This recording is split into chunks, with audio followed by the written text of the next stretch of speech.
बंगाल में तीसरे फेज के चुनाव की वोटिंग शुरू हो चुकी है। सुबह का वक्त है, लगभग 50 से 55 मिनट हो चुके हैं, लेकिन जिस तरह का हाई वोटर टर्नआउट आपको दिख रहा है, जिस तरह का वोटर टर्नआउट आप देख रहे हैं, वो पूरी तरह से आपको यहाँ दिख रहा है कि ये चुनाव का फेज़ कितना अहम है।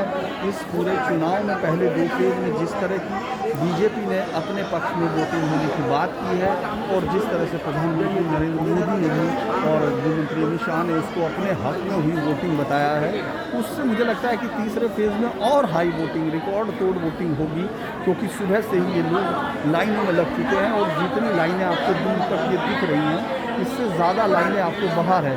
ये वोट, एक एक वोट कीमती है, एक एक वोट की कीमत आपको गिननी होगी। यहाँ देखिए कोविड प्रोटोकॉल का फॉलो करने के लिए भी कोशिश की जा रही है कि तमाम चीज़ें, और ये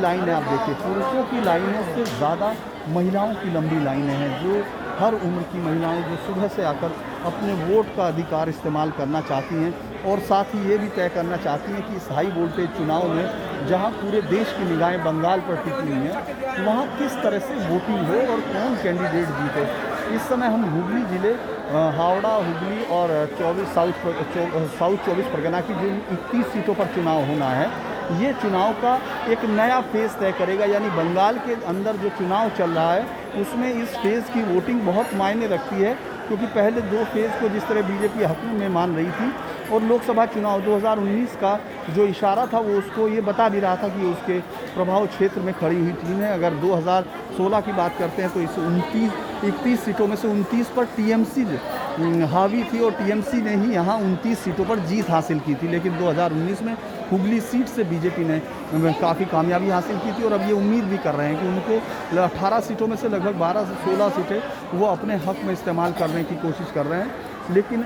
इस पूरे चुनाव में ये कितना बड़ा हाई वोल्टेज चुनाव होना है, ये इस भीड़ से आपको पता चल जाएगा। महिलाओं की तादाद आप देखिए कि सुबह से, मतलब 1 घंटे पहले से यहाँ महिलाओं की लाइन लगी हुई थी। ये लंबी लाइन है, जो पुरुषों से लंबी लाइन है हर एक चीज़ पर। ये देखिए बाहर की तरफ जो लाइन है वो बहुत बड़ी लाइन है, वो इससे भी बड़ी लाइन है जो आप अंदर देख रहे हैं, उससे बड़ी लाइनें बाहर खड़ी हैं। लोग वोट देकर सुबह से, और कोई भी अपना वोट ख़राब नहीं करना चाहता। यहाँ हर एक आदमी अपनी वोट को इस्तेमाल करना चाहता है। इस पूरे बूथ को, तारकेश्वर के हम जो भीड़ भरा बूथ है जिसको ये लगातार देख रहे हैं कि किस तरह से यहाँ सुबह 7 बजे से लोग पहुँचे हैं। तारकेश्वर सीट इस पूरे चुनाव की बहुत इंपॉर्टेंट और अहम सीटों में से है और इसी वजह से यहाँ प्रधानमंत्री नरेंद्र मोदी ने इस फेज़ में रैली भी की। उस रैली में उन्होंने बाबा तारकेश्वरनाथ का जो है उनको नमन भी किया। और तारकेश्वर यहाँ पश्चिम बंगाल की जो प्रमुख तीर्थ स्थान है उनमें से एक गिना जाता है। इस पूरे हिस्से पर यहाँ से स्वप्न दास गुप्ता लड़ रहे हैं, जो राज्यसभा सांसद थे, बीजेपी के पूर्व पत्रकार भी हैं और बहुत सीनियर, मतलब बीजेपी के बहुत लंबे अरसे से उनके साथ रहे बंगाल के उन लोगों में से हैं जिन्होंने पत्रकारिता में होते हुए और लंबे अर्स पहले, बहुत समय से पहले से बीजेपी के साथ जुड़े हुए।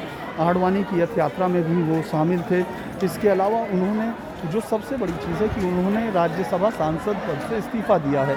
जो बाकी तमाम उम्मीदवार हैं, जो सांसद हैं, वो जो चुनाव लड़ रहे, चाहे लोकेट चक्रवर्ती हो, चाहे बाबुल सुप्रियो हो, दिलीप घोष हो, उन सबके चुनाव लड़ने में वो अभी सांसद हैं। लेकिन सिर्फ स्वप्न दास गुप्ता ने उनको इस्तीफ़ा देकर वहाँ से चुनाव लड़ रहे हैं, क्योंकि ये चर्चा मानी जा रही है कि उनकी प्रधानमंत्री मोदी की पसंद में वो शामिल हैं। और जिस तरह से तारकेश्वर में प्रधानमंत्री मोदी ने ये जिक्र भी किया था कि मुख्यमंत्री को वो क्या कहेंगे जब पहली मीटिंग होगी, शपथ ग्रहण समारोह में वो आएंगे और मुख्यमंत्री को याद दिलाएंगे कि किसानों को उनका पैसा देना है, जो बचा हुआ पैसा है उसका भी पहली कैबिनेट में वो किसानों के लिए उनका पैसा देने की बात करते हैं। और इसी हिस्से में जब ममता बनर्जी थे तो उन्होंने पूरी तरह से बीजेपी पर जो आरोप लगाए थे उन तमाम को सबने सुना, किस तरह से उन्होंने उस समय की गुजरातियों को बंगाल में शासन नहीं करने दिया जाएगा, महिला शक्ति की बात की।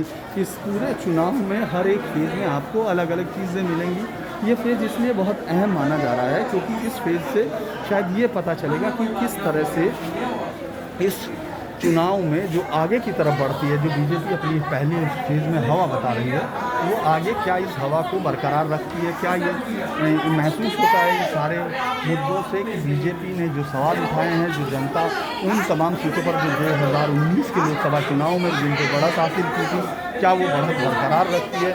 और उस बढ़त को बरकरार रखते हुए जो लगभग 122 से 23 सीटों पर थी, उसको वो आगे की तरफ बढ़ती है, यानी क्योंकि उस वक्त भी 163 सीटों पर टीएमसी आगे थी और बीजेपी ने 120 सीटों पर बढ़त हासिल की, 9 पर कांग्रेस थी और वाम मोर्चा कहीं नहीं था।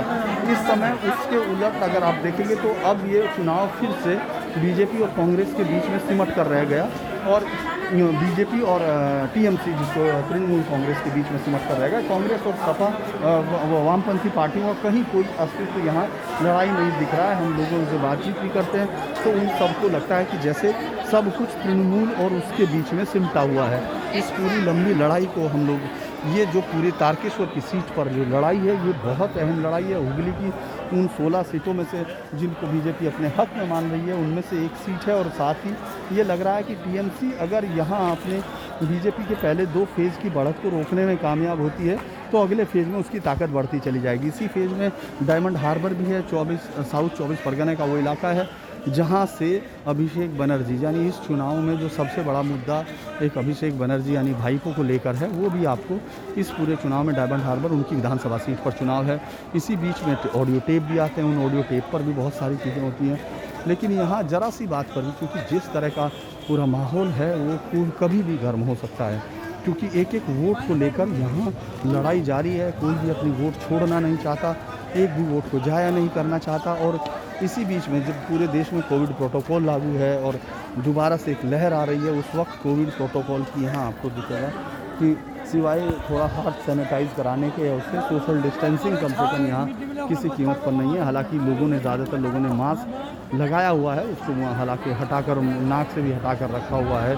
कुछ लोग बिना मास्क के ही पहुँच रहे हैं, उनको मास्क देने की सुविधा भी है। लेकिन राजनीतिक तौर पर सबसे टफ मुकाबले की शुरुआत हो चुकी है। बंगाल में ममता बनर्जी अपने आने वाले फेज़ में बीजेपी के केंद्रीय नेताओं की जिस तरह से कारपेट कैंपेनिंग है, जिस तरह से प्रधानमंत्री मोदी खुद उतरे हुए हैं और पूरा मुकाबला उनके कल्ट के बीच में सिमट के रह गया, मुझे लगता है कि यहाँ उसको बहुत सारे चीज़ों के मायने यहाँ साफ हो जाएंगे। थर्ड फेज के चुनाव की वोटिंग और उससे मिलने वाले जो संदेश हैं वो आगे के फेज की दिशा तय करेंगे।